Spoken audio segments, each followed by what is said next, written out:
So we've been north. We've been to the Ile de la Cité. Yeah, maybe we could check one of the 1,000 Stories of Yeah, Paris. we will. That would be good. Yeah. I'll actually fast travel. 1,000 Stories of Paris. That seems a little ambitious.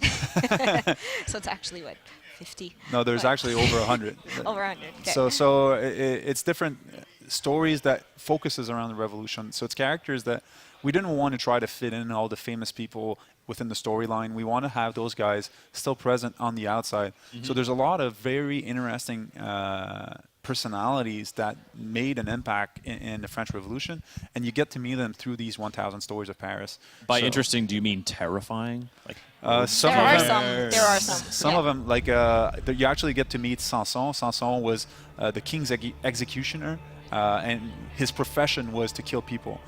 So you actually he was a meet very him. busy man. He was a very busy revolution. man. Yeah, because there was, what, over 16,000 decapitations during Only throughout the period that was called le règne de la terreur. So during the revolution, after the king's execution, over 16,000 people were said to be executed.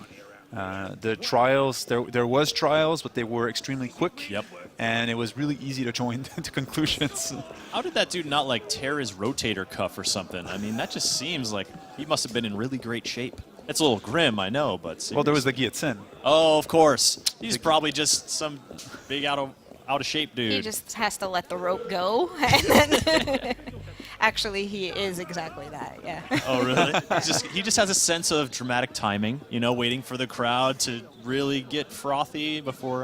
But it was actually something the heads roll. of it was something of a family. His son became executioner. His parents was the executioner of Paris. So it was something. It was a lineage. Family business. Exactly, family business. That is dark. So here we meet Lenovo, I believe his name is. He's basically the mission's called The Great Escapist. We'll get to see. Quick question while this fires up from Maximilian is curious about sort of behavior of people in the streets. Do they go in and out of buildings? Do they move from neighborhood to neighborhood and stuff like that? Yeah, we have people that do go in and out of buildings. We have people that get attracted to go to areas. It's basically different goals that characters will have. So there's always a purpose of what they should be doing. But obviously those goals can change based off of what's happening around them. So maybe something that the assassin is doing, or because an event happens and a fight breaks out around them. But yes, the characters are always aiming to go somewhere or getting attracted to different areas. Yeah. And are they speaking in English, or is there some French that they're speaking in? Sort of, how do you guys balance the language thing? They're actually speaking in French and English, depending if it's on gameplay terms. So if we want to have something that's important for the player, we'll use English to make sure that everyone understands, or any language that's localized and chosen by the player. Sure. But we wanted to have the French feeling of the city. So obviously Paris is a French city. So you'll get to have discussions. Everything that's on the side, ambient, will be present. Is that something that you can subtitle if people, or are you hoping that people may pick up a little French while they're playing? We're hoping they might pick up a little bit, because there are general topics. A lot of people complaining about wine and about taxes, about lack of food, their husbands and topics, wives. right? Yeah, exactly. You guys should have a glossary, in game. Translate that for me. So basically what's happening for this mission is I have to steal something from this guy. He's the quartermaster. He has the location of the rope ladder that was used to escape La Bastille. So I will take it away from him. And now I know the location within La Bastille. La Bastille is actually a huge fortress. There's multiple ways to try to infiltrate, but it's obviously a guarded location. At this point in the story, it was overthrown. So it's guarded by the extremists. Bastille is how you properly pronounce Bastille. Bastille. Imagine. Bastille. Close enough. That's not that bad. So there's, like I said, multiple ways. This one seems to be the closest one. However, I seem to be pretty far from my objective, so I'll probably have to navigate within the fortress. I believe in you, Phil. It's the first time I play this. While you're doing that, we had mentioned, we're sort of early on in the game and early on in player progression as we see the elite trainee rating in the top left. In terms of the map openness, does the whole area open pretty quickly to the player, or is it sort of district by district depending on how where they are in the story?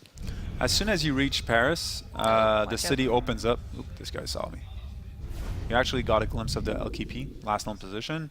As soon as you get to Paris, you can navigate, you can visit the city, and you can get into any district. So you don't have to stay and be focused on specific. You can really basically go wherever you want. Like we said earlier, if you try to go in a 5-star district, well, things may be a little harder. And we saw that pop up, right? If you entered a new area, it's sort of the title of the name of the area came up, and underneath it was the star rating, so exactly. that you could. So you know, like, okay, am I going to get in trouble if I get in a fight or not? Yeah. You can still be there. You can still try to walk around, but enemies will definitely be harder. So right now we're playing a lot of stealth right now because we really don't want to be detected. So here you see he's in his stealth pose. He can hide up against the side of surfaces. He's purposely getting spotted so that they'll come over there, no doubt. I can do that. Use it as my advantage. Like if I were to stand up, the guy that's in the back right now would probably come and walk towards me. Yeah. You can maybe use some of your tools, like some of the bombs, or you could just dive right in and assassinate him.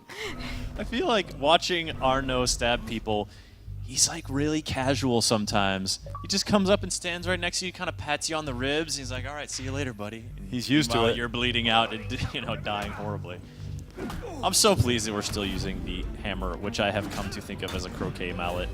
Oh, and I'll use it some more because someone saw me. All right. You just finish that guy off first. Like, all right, hey, I'll deal with you in a second, but first. Health potion. Oh no, you're good.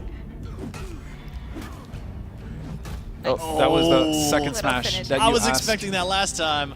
And you delivered this time. Well, you got to loot the body, man. I know you were disappointed the first time around. I didn't want to disappoint you a second time. I appreciate it. I see you're continuing the tradition of not just giving nameless francs, but also like items. A little item that you looted, which the point of that is just to give a little bit of flavor, right? You don't actually have an apron now, like in your inventory. No. It's to give flavor. It's like, okay, you're not always only stealing money. Tobacco and apron's exactly what you need. Oh yeah, well hey. Yeah. So I saw that there was a guard over there. He was leaning, so I lured him using a cherry bomb. So basically, he came and investigate. Oh, there's a second one as well. Who are these kids setting off these fireworks over here?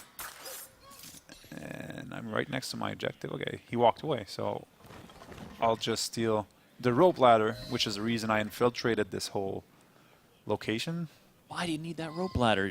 I mean, Arnaud's a guy who can pretty much get places that ladders go without a ladder. He can, but the person that asked us to get the ladder, so he was basically, he was one of the great escapists of that time. He escaped from 3 different prisons during the Revolution.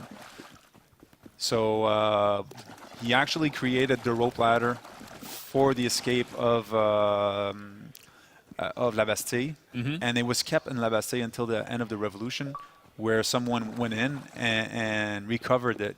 And since then, for him, someone actually went in and recovered it for him, and he gave it to national museums. And right now, you can still see it in Paris. Really? It's an exposure in one of the museums. It's in one of the museums. Man, that's cool. I don't know. Every time you go inside, it's really neat. It's just something that I'm so not used to in sort of the urban setting, in an urban Assassin's Creed, to be able to hop in and out. Well, it's actually one of the densest cities, the densest city that we've ever built, and it's also the biggest one. If you take in consideration all the interiors.